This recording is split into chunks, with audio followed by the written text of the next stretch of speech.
আদরের ছেলেকে হত্যা করেছে এক খ্রিস্টান লোক, অথচ তাকে ক্ষমা করে দিয়ে জড়িয়ে ধরলেন বাবা।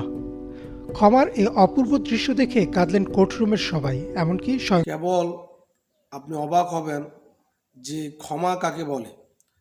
আজকে একটা নিউজ দেখলাম যে এক লোকের নাম হলো আব্দুল মনিম।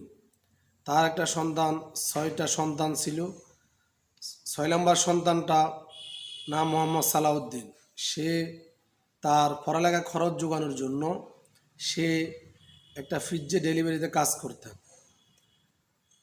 তার এই ফ্রিজে ডেলিভারি কাজ করতে গিয়ে গত 2015 সালে এক ওই বাসার মধ্যে এক লোক আলেকজান্ডার নামে এক লোক তার কাছ থেকে সব কিছু কেড়ে নিয়ে তার টাকা পয়সা তাকে কেড়ে নেওয়ার পরে তাকে সে হত্যা করে ফেলে। এই মোহাম্মদ সালাউদ্দিনের পিতা, তিনি আমেরিকার ইউরোপের এক ওই জায়গার মধ্যে একটা ইসলামিক মাদ্রাসার একজন প্রিন্সিপাল। তাকে হত্যা করার পরে যখন এই 2 বছর পর্যন্ত তার মামলা চলতে থাকে আদালতে, মামলা করার পরে যখন 17 সালে রায় দিবে, 17 সালে 2017 রায় দিবে, তখন তার বাবা মোহাম্মদ মনিম সে আলেকজান্ডার নামে ওই যুবকের সাথে সাক্ষাৎ করে। জজকে বলে যে আমি আমার ছেলে হত্যাকারীর সাথে কথা বলতে চাই। সে এই হত্যাকারীর সাথে কথা বলে, আলেকজান্ডার নামে এই যুবকের সাথে।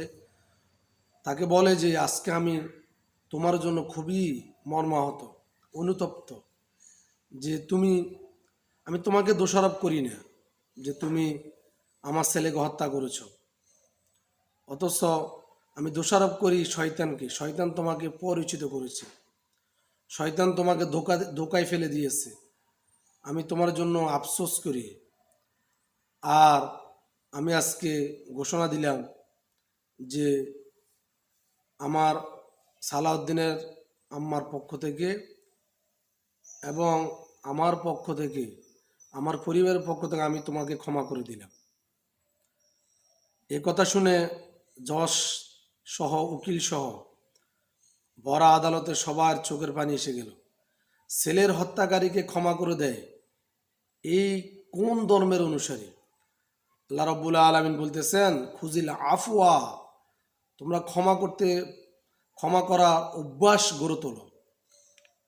নবী করিম সাল্লাল্লাহু সাল্লাম হাদিসের মধ্যে বলেছেন, তোমরা ক্ষমা করার অভ্যাস গড়ে তোলো। যে লোক ক্ষমা করে তার মর্যাদা আল্লাহ সুবহানাহু ওয়া তাআলার দরবারে অনেক।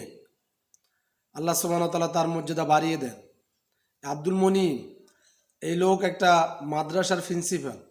সে মুহূর্তের মধ্যে তার ছেলের হত্যাকারীকে ক্ষমা করে দিলেন এবং জজ আলেকজান্ডারকে কিছু কথা বলার জন্য বললেন রায় দেওয়ার আগে।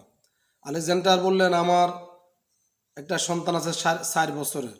আমি অবাক হয়ে গেলাম আজকে, আমি খুবই মর্মাহত। আমি ধন্যবাদ দিতে চাই এই মুসলমান এই সালাউদ্দিনের আব্বুকে, তার পিতাকে। কেননা আমার সন্তানের জন্য আমার এত দরদ, এত আদর। আমি জানি না আমার সন্তানের যদি একটা কিছু হয়ে যায় আমি কেমন করে তা কীভাবে সহ্য করব। অথচ আজকে সালাউদ্দিনের পিতা যে নজির দেখালেন সেটা গোটা বিশ্বকে অবাক করবে। আমি তাকে আমার অন্তরের অন্তঃস্থল থেকে ধন্যবাদ দিতে চাই।